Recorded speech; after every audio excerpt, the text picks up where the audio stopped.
Magandang umaga, narito na ang PTV Balita Ngayon. Ibinida ni Pangulong Ferdinand R. Marcos Jr. na wala ng aktibong NPA front sa bansa base sa datos noong huling buwan ng nakaraang taon. Sa isang newsreel na inilabas sa kanyang official Facebook page, sinabi ng Pangulo na noong 2023, halos 1,400 miyembro ng communist at local terrorist groups ang na-neutralize na ng pamahalaan. Mahigit 1,700 armas naman ang kanilang nakuha mula sa nahuhuling mga rebelde, mga naiiwan na gamit sa pinangyarihan ng engkwentro o mula sa mga kusang sumusuko. Kaya naman itong Disyembre, idineklara ang zero active NPA guerrilla fronts. Pinuri naman ni President Marcos ang mga sundalo, pulis at iba't ibang ahensya dahil sa kanilang pagpupursige.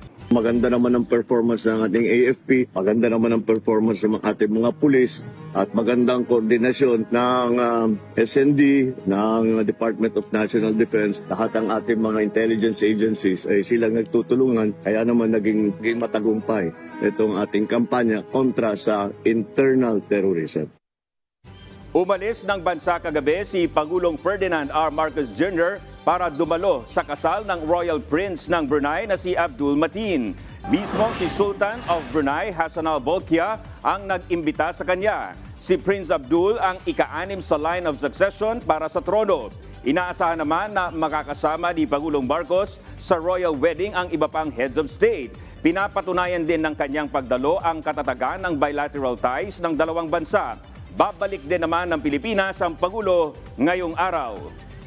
At yan ang mga balita sa oras na ito. Para sa iba pang updates, i-like at i-follow kami sa aming mga social media account.